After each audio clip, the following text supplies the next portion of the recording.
খাসিরা যে চর্বি নিয়ে ঘুগনি দেব খেতে, সবাই মিলে চলে এসো আসন দেব পেতে।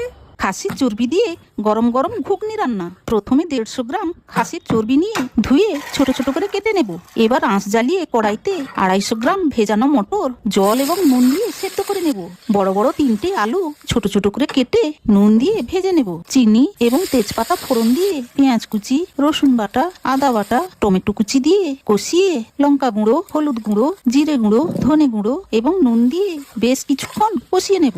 ভাজা আলুগুলো দিয়ে এবং চর্বিগুলো দিয়ে আবারও কষিয়ে নেব। তারপর মটর দিয়ে ভালোভাবে সবকিছু কষিয়ে জল দিয়ে দেব।